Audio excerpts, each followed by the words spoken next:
primero darle las gracias por acompañarnos en este momento.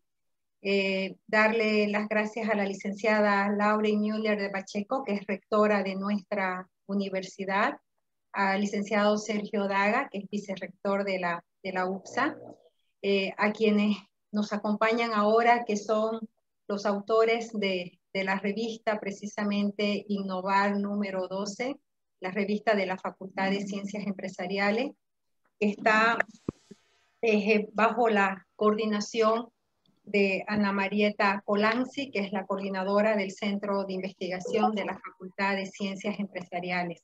Muy buenas noches a todos, gracias por acompañarnos, gracias por estar acá. Para nosotros como facultad, sobre todo como universidad también, es un gusto poder presentar la revista número 12, la revista Innovar, que es un esfuerzo que se hace tanto desde la facultad y es un esfuerzo también que hacen los investigadores para poder a través de estas revistas académicas hacer un aporte al conocimiento, seguir construyendo conocimiento y seguir generando sobre todo aspectos que van a permitir análisis, que van a generar criterios y además que van a poder permitir de alguna u otra manera seguir incentivando y motivando a la producción intelectual. La revista Innovar, en su número 12, tiene algo muy particular. Es un esfuerzo en estos momentos en los cuales estamos en plena emergencia sanitaria, el COVID-19, pero aún así es una muestra de que tanto los investigadores que nos han apoyado y están aportando con sus artículos a la revista, pero al igual que la facultad y la universidad, es una muestra de que se quiere continuar, de que a pesar de las circunstancias, seguimos trabajando, seguimos construyendo y sobre todo seguimos aportando, que es la misión y el objetivo principal de toda institución educativa y de todo aquel investigador, es precisamente aportar y apoyar a esa producción intelectual y a la generación de conocimiento. Muchísimas gracias a todos por estar. Y ahora yo quiero cederle la palabra a Marieta Colanzi, que es quien ha estado coordinando la revista número 12 Innovar. Marieta.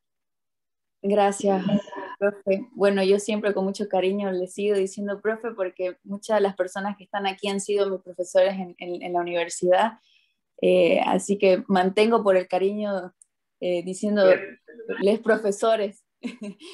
Muy buenas noches a todos. En esta ocasión, bueno, presentamos, como mencionó nuestra decana de la Facultad de Ciencias Empresariales, la versión número 12 de la revista académica Innovar, que ya viene más de 10 años presentando artículos de diferentes carreras. La Facultad de Ciencias Empresariales,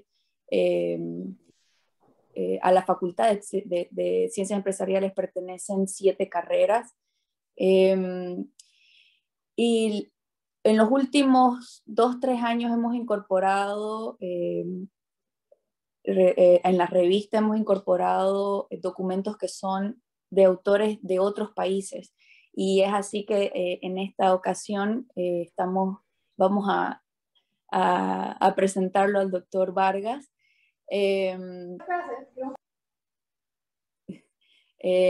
Vamos a tener el agrado de contar con grandes profesionales, en el caso del profesor Juan Fernando Subirana, también de nuestro... Okay. Bueno, mencionaba de que tenemos el agrado de esta noche de presentar a grandes profesionales que nos van a compartir sus conocimientos por medio de estos artículos, y así es que quiero ir presentando cada uno de ellos en el orden en el que están en la revista. En primer lugar, bueno, tenemos al primer autor, que es el doctor Juan Fernando Subirana, titulado en Ingeniería Comercial de la UPSA, con maestría en Ingeniería Financiera y doctorado en Economía. Nos comentará sobre su documento titulado Análisis de Teoría de Portafolio desde la visión clásica y robusta. Así que le cedemos la palabra tiene unos minutos para comentarnos sobre su documento. Muy buenas noches a todos. Gracias por la presentación. Les comento rápidamente un poco el documento. Tengo una breve presentación para mostrarlo. Es una comparación, una propuesta interesante respecto a cómo trabajar en torno a los escenarios de lo que es teoría de portafolio, una implementación de lo que es estadística robusta. En términos generales, arranco un poco el análisis mostrando que la normalidad no está presente siempre, no está presente en la mayoría de los casos, por lo cual prácticamente pensar en utilizar estadística paramétrica convencional no suele ser la mejor salida. En términos generales, hago un repaso del portafolio clásico convencional, haciendo la propuesta justamente de implementar este tipo de métricas de características robustas, creando un indicador, llamémosle intermedio, un indicador interesante, que usa la misma mecánica de los ratios convencionales, tanto Sharpe y Sortino, que nos permitirían alcanzar un valor interesante en torno a la composición del portafolio. ¿Cómo quedaría más o menos en aplicación? Y eso es el paper en sí. Tendríamos, por un lado, el caso de dos activos y un portafolio que saldría como resultante del mismo. Un poco ahí está el gráfico de caja y bigote, está un poquito la información estadística vinculada a cada uno de los puntos. Como se puede ver, son activos bien volátiles, y en ese sentido prácticamente estaríamos conversando. Son algunas alternativas las que se tienen planteadas. En esencia, la más interesante me parece que es la propuesta final justamente, y en ese sentido hacia eso apunta el caso, ¿no? Un poco cerrar en la construcción de un portafolio robusto, que si bien no tiene la forma armoniosa que podemos encontrar en este tipo de curvas, por ejemplo, obviamente eso mucho más suave, pero la construcción del portafolio alcanza una eficiencia mayor, como lo podemos ver en este ejemplo, la gráfica de color oscuro y la gráfica de color más clara. La gráfica de color más clara es la mediana y la gráfica oscura es la media, es decir, es un indicador profundamente más estable, por lo cual vale la pena tomar en consideración esto. Simplemente ese es el resumen del documento, y bueno, le cedo la palabra nuevamente a Marieta, o si hubiera alguna consulta. Bueno, podemos continuar entonces. Nuestro segundo invitado, el profesor investigador José Vargas, desde México, de la Universidad de Guadalajara, nos presentará el documento titulado Innovaciones en la artesanía utilitaria, análisis basado en el capital humano. Así que tiene la palabra, doctor. Primeramente, muy buenas tardes, buenas noches para ustedes. En realidad me siento muy contento de poder participar con ustedes gracias a la revista Innovación, que ha aceptado publicar este trabajo. Y quiero, antes de iniciar, comentarles que me une espiritual, moral y culturalmente con ese lugar donde están ustedes ubicados, porque yo tuve aquí en el CUSEA de la Universidad de Guadalajara, en el Centro Universitario de Ciencias Económico-Administrativas, una estudiante, María José Calle Medrano. Excelente, excelente. Fue becaria de nosotros, y desde aquí ella siguió a Barcelona a seguir a estudiar su doctorado. Excelente estudiante. Por eso fue mi tutoriada, fue mi asesorada. Por eso es que me une, y ella me platicaba, me contaba muchas cosas de ese lugar de Santa Cruz en Bolivia. Bueno, pues fuera de esto, les agradezco mucho y vamos a... Déjenme ver si puedo. Bueno, les decía que gracias a la revista Innovar, Tonalá, Jalisco, es uno de los municipios de esta zona metropolitana de Guadalajara, donde se producen piezas artesanales, innovadoras y tradicionales, históricamente desde antes de la conquista. Pero, ¿qué parte sustancial del negocio lo hace posible el punto innovador de esto? El objetivo de ese estudio, desde luego, es analizar la relación entre la innovación y el capital humano. Se analizó la relación del capital humano con respecto a la innovación artesanal. Finalmente se obtuvo por medio de la técnica de Chico Drada que sí existe una dependencia positiva del capital humano y de la innovación. Así, a grandes rasgos, de eso trata. Obviamente, obvié los cálculos matemáticos para irme a lo que considero es más fundamental. Bueno, Tonalá es famoso en todo México por sus artesanías. Incluso alrededor de estas artesanías hay muchísimos dichos populares, como por ejemplo, cuando una persona es muy emotiva y se siente por algún comentario o algo, normalmente se expresa, aquí se dice, ya te sentiste como los jarritos de Tonalá. Esto para decirles que ha sido una tradición histórica, sin embargo, se había hecho en innovación y desde luego en realidad lo que han buscado la gente que viene por estos lugares es la artesanía tradicional, que es producto de una identidad cultural comunitaria hecho por procesos manuales continuos y auxiliados por implementos rudimentarios muchas de las veces. Sí, una manualidad. No solamente hacen artesanías, sino que también hacen manualidades. Aquí podemos ver, por ejemplo, no una artesanía, sino más bien una manualidad que es diferente. Aquí podemos ver el porcentaje de la industria pequeñas, medianas y micros, pequeñas y medianas empresas y los sectores, cómo están organizados aquí en este lugar de Tonalá. Vemos que el 97% son en realidad micro y casi familiares, empresas familiares. Las técnicas tradicionales realmente están basadas en los productos de cerámica, destacándose otras técnicas, el barro bruñido, el barro bandera, el barro canelo, etcétera, muchas variedades de barro. Pero hay que tomar en cuenta que todos son tradicionales.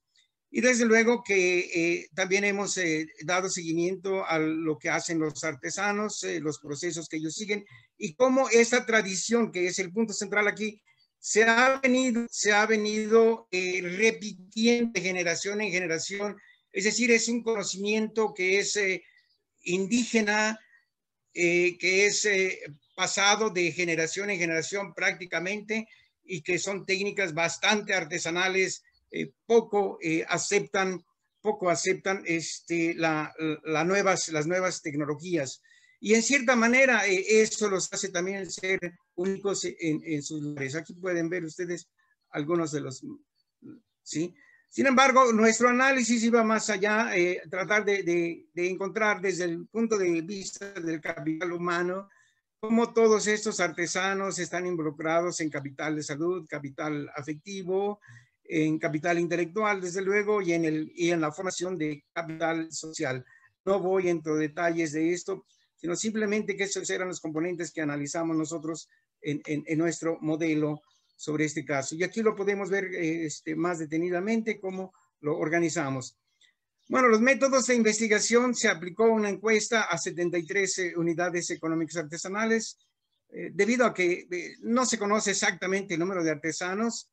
Sí, se utilizó un muestreo aleatorio simple por conveniencia y se tomó como base un modelo de capital humano, que es el Intellectus, como referencia de medición del capital intelectual, que conforme se operarizan en los indicadores y en las dimensiones como se exponen. Y aquí tenemos qué indicadores se tomaron en cuenta: los valores y actitudes, desde luego las aptitudes, la parte del saber y las capacidades, ¿sí?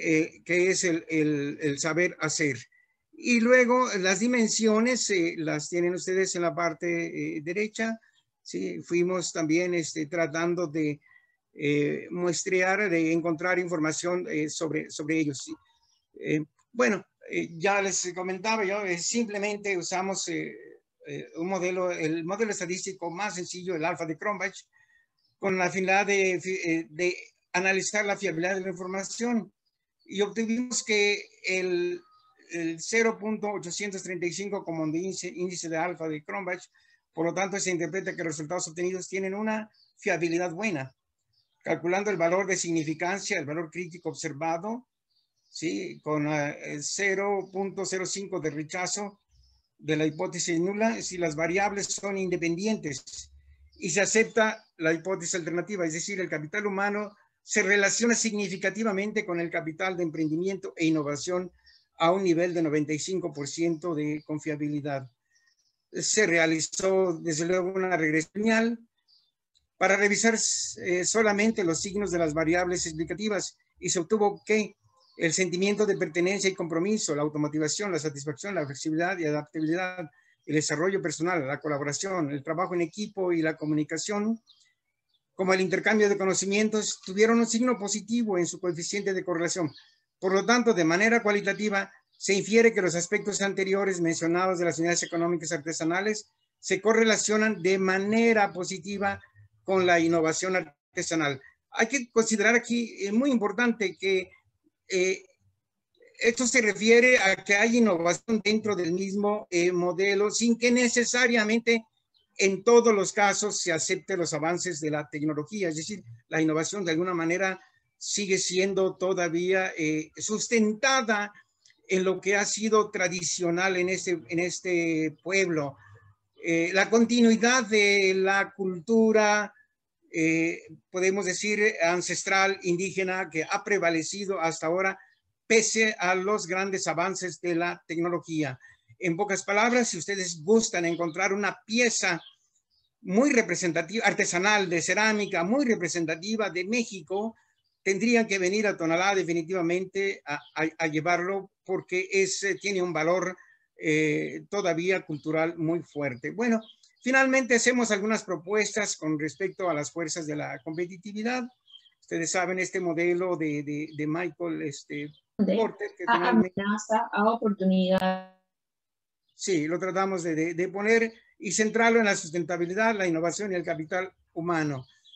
Luego nos fuimos también a señalar cuáles son los factores de esta competitividad, si queremos que las localidades puedan seguir adelante. Y ya finalmente, cómo esta competitividad del sector definitivamente debe sustentarse tanto en la innovación como en la sustentabilidad. Y algunas de las alternativas que proponemos es una mejora continua, desde luego interna, endógena, al mismo sistema para ir preservando esta cultura, incrementos en las mejoras de competitividad de empleo, que hace mucha falta, sobre todo en estos tiempos de la pandemia, y el fortalecimiento de un sistema de innovación tecnológica que pudiera ir aparejado, aunque los artesanos no necesariamente lo acepten hasta la fecha. De hecho, desdeñan mucho los cambios tecnológicos en sí. Ellos endógenamente producen estos procesos de innovación. Perdón, si me extendí mucho. Quedo a sus órdenes para cualquier pregunta. Muchas gracias, doctor. Bueno, por último, pero obviamente no menos importante, el magíster Ernesto Bernal, con maestría en Gestión y Políticas Públicas de la Universidad de Chile, docente investigador, que nos comentará sobre su investigación titulada Shocks de oferta y demanda en el PIB e inflación en Bolivia, aplicación de un modelo SBAR. Adelante. Muy buenas noches, un saludo cordial, ¿no?, a los organizadores y a la Facultad de Ciencias Empresariales de la UPSA. Es importante, ¿no?, hacer este tipo de trabajos, ¿no?, que incentiva mucho la investigación y los trabajos que se van desarrollando en nuestro país.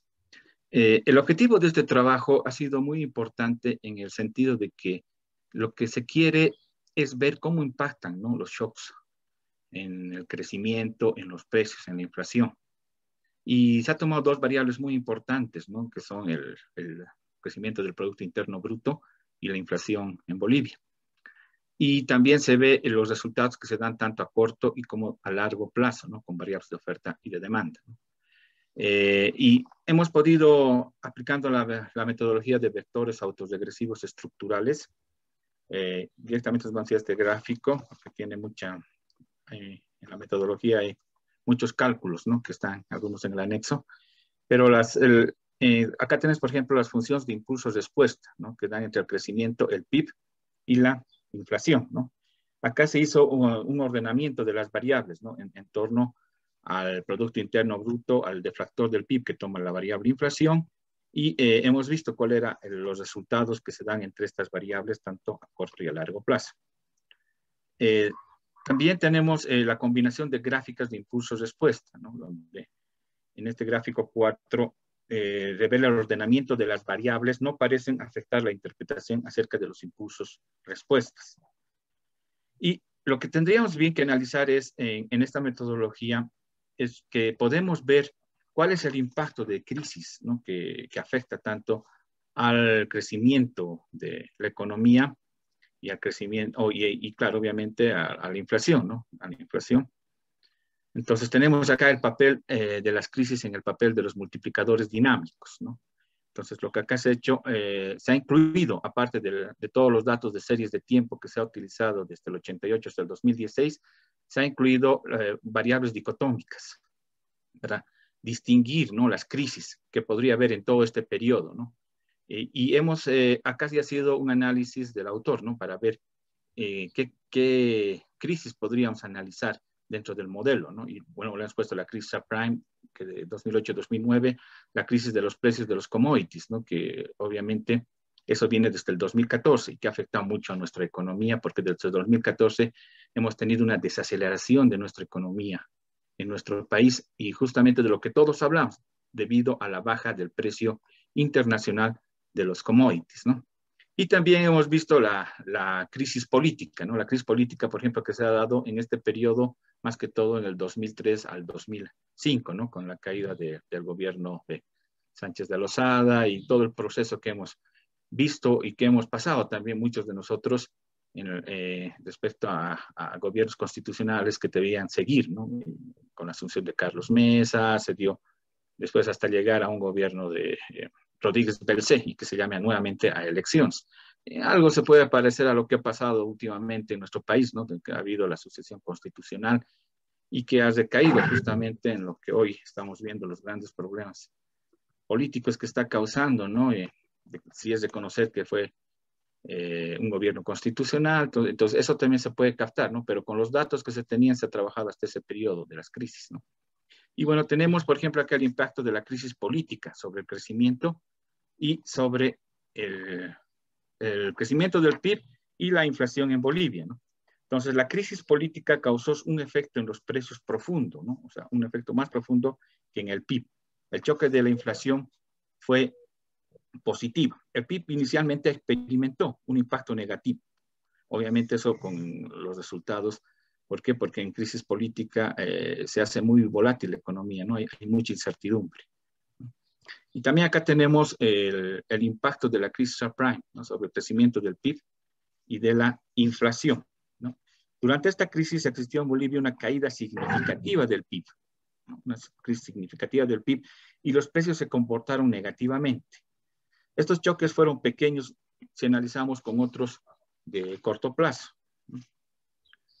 Y acá tendríamos, por ejemplo, el impacto de la crisis de los precios de los commodities sobre el crecimiento del PIB y la inflación, ¿no? Y bueno, y acá se ve, ¿no? Se ve de que la caída de los precios de los commodities a nivel internacional tuvo efectos sobre nuestra economía en Bolivia, ¿no?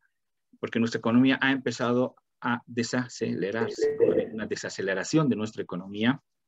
Y justamente en este gráfico podemos observar ese efecto negativo que ha tenido sobre el PIB, ¿no? Y después se ha ido estabilizando poco a poco otra vez, ¿no?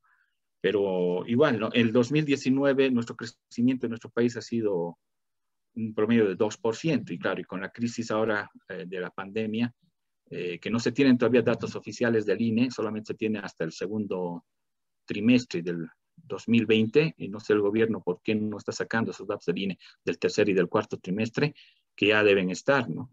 Hemos visto una caída, ¿no? De casi 11% según el IGAE, ¿no? El índice de actividad económica.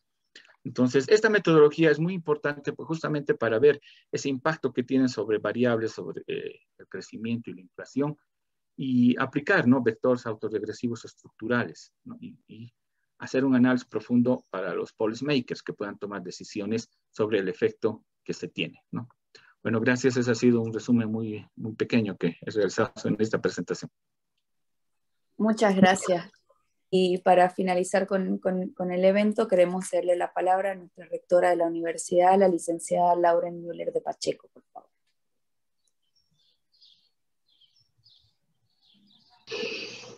Bueno, muchísimas gracias. Yo quisiera en primer lugar expresar un saludo muy afectuoso a todos los docentes y estudiantes que hoy están presentes en esta reunión.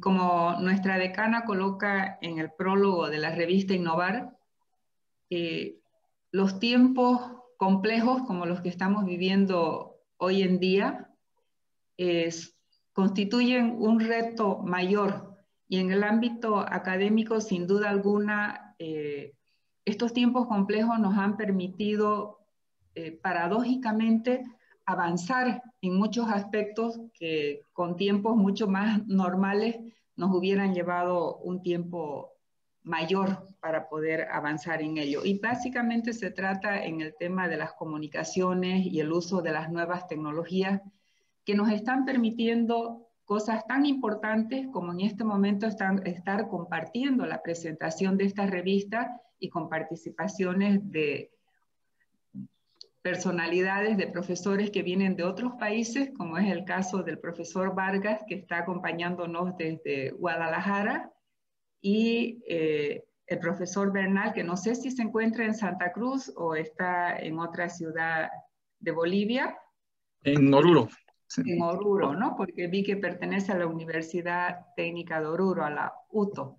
Entonces, quisiera, en primer lugar, felicitar a la Facultad de Ciencias Empresariales por la publicación de la revista Innovar número 12, una revista que año tras año se publica de manera periódica, y en esta oportunidad los artículos han sido elaborados por docentes que pertenecen a nuestra universidad, como es el caso de Juan Fernando Subirana, y docentes de otras universidades tan prestigiosas como el profesor José Vargas y el profesor Ernesto Bernal. Expresar entonces, reiterar nuestro reconocimiento a la facultad y a los docentes que trabajan detrás de la revista. Ana Marieta, que continúa colaborándonos desde donde está. Ya no sé dónde estás en este momento, Marieta. En Boston, profe. Ven, o sea, realmente pareciera que todos estamos muy cercanos, pero en realidad estamos en distintas partes del mundo, ¿no? En lugares tan alejados. ¿Ya? Entonces, Marieta, que desde Boston continúa apoyándonos con este tema y otros más de la facultad. Gracias, Marieta. Felicidades por toda la edición que has realizado de la revista. De la misma manera al resto de los docentes de la facultad. Pero de manera muy especial, nuestro reconocimiento a nombre de nuestra universidad, de la facultad y de todos quienes formamos parte, a los profesores que con su aporte intelectual han hecho posible la revista.